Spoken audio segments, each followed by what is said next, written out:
श्रीमद् भगवद गीता का पहला अध्याय।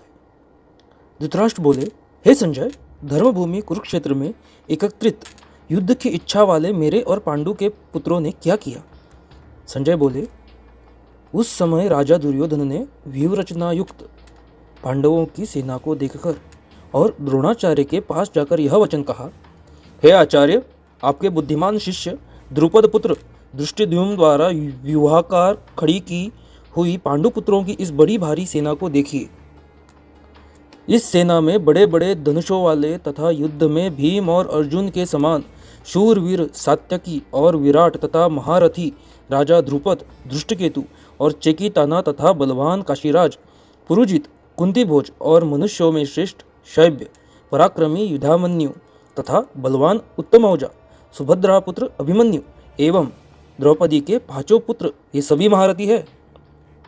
हे ब्राह्मण श्रेष्ठ, अपने पक्ष में भी जो प्रधान हैं उनको आप समझ लीजिए। आपकी जानकारी के लिए मेरी सेना के जो जो सेनापति हैं उनको बतलाता हूँ।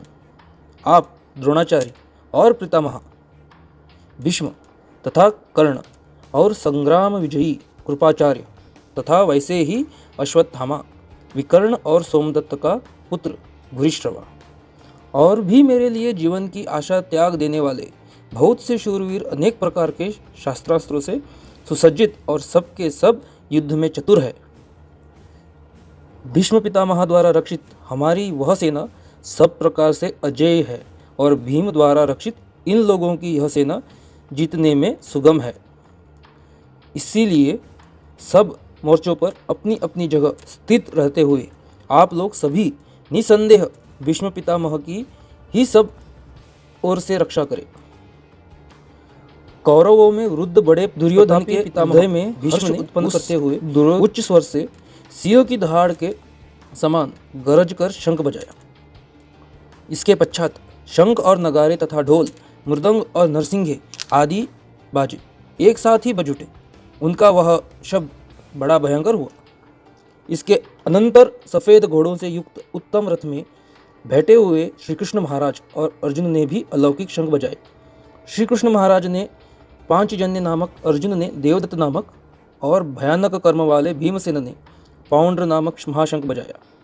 कुंती पुत्र राजा युधिष्ठिर ने अनंत विजय नामक और नकुल तथा सहदेव ने सुघोष और मणिपुष्पक नामक शंख बजाए।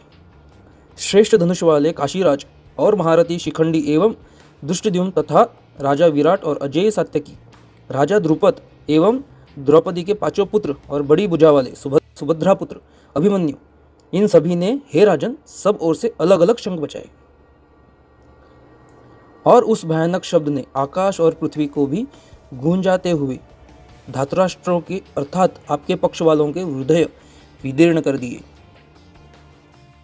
हे राजन, इसके बाद कपिध्वज अर्जुन ने मोर्चा बांधकर डटे हुए धृतराष्ट्र संबंधियों को देखकर उस शस्त्र चलने की तैयारी के समय धनुष उठाकर ऋषिकेश श्री कृष्ण महाराज से यह वचन कहा, हे अच्युत, मेरे रथ को दोनों सेनाओं के बीच में खड़ा कीजिए और जब तक कि मैं युद्ध क्षेत्र में डटे हुए युद्ध के अभिलाषी इन विपक्षी योद्धाओं के भली प्रकार देख लूं कि इस युद्ध रूप व्यापार में मुझे किन किन के साथ युद्ध करना योग्य है, तब तक उसे खड़ा रखिए।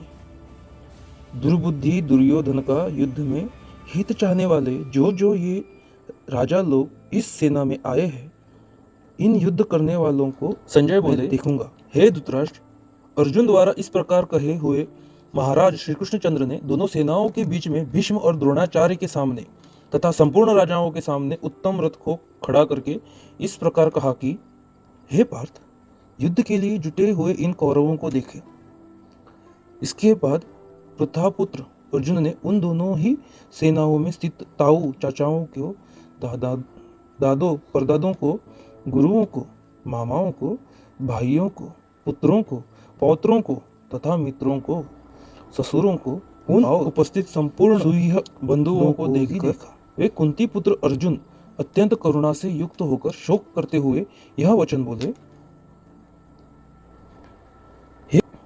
हे कृष्ण, युद्ध क्षेत्र में डटे हुए युद्ध के अभिलाषी इस स्वजन समुदाय को देखकर मेरे अंग शिथिल हुए जा रहे हैं और मुख सूखा जा रहा है तथा मेरे शरीर में कंप एवं रोमांच हो रहा है। हाथ से गांडीव धनुष गिर रहा है और त्वचा भी बहुत जल रही है तथा मेरा मन भ्रमित सा हो रहा है, इसलिए मैं खड़ा रहने को भी समर्थ नहीं हूँ।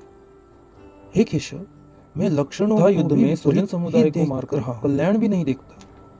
हे कृष्ण, मैं न तो विजय चाहता हूँ और न राज्य तथा सुखों को ही। हे गोविंद, हमें ऐसे राज्य से क्या प्रयोजन है अथवा ऐसे भोगों से और जीवन से भी क्या लाभ है? हमें जिनके लिए राज्य, भोग और सुखादि अभिष्ट है, वे ही ये सब धन और जीवन की आशा को त्याग कर युद्ध में खड़े हैं। गुरुजन, ताऊ, चाचे, लड़के और उसी प्रकार दादे, मामे, ससुर, पौत्र, साले तथा और भी संबंधी लोग हैं।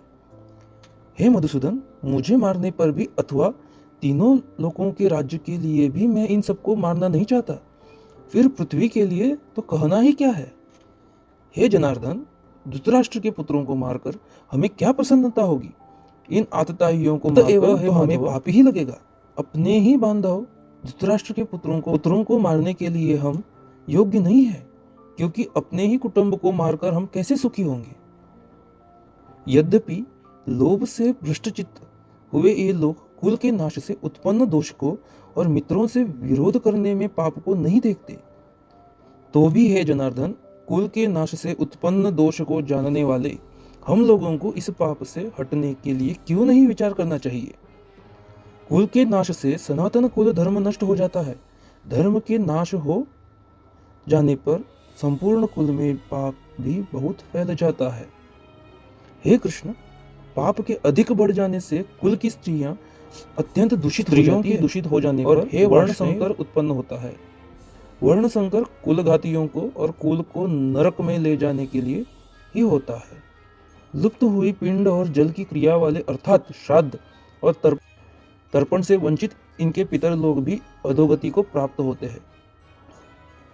इन वर्ण संकर कारक दोषों से कुल घातियों के सनातन कुल धर्म और जाति धर्म नष्ट हो जाते हैं। हे जनार्दन, जिनका कुल धर्म नष्ट हो गया है, ऐसे मनुष्यों का अनिश्चित काल तक नरक में वास होता है, ऐसा हम सुनते आए हैं। हा शोक, हम लोग बुद्धिमान होकर भी महान पाप करने को तैयार हो गए हैं। जो राज्य और सुख के लोभ से स्वजनों को मारने के लिए उद्यत मुझे शस्त्र रहित एवं सामना न करने वाले को शस्त्र हाथ में लिए हुए धृतराष्ट्र के पुत्र रण में मार डाले, तो वह मारना भी मेरे लिए अधिक कल्याणकारक होगा।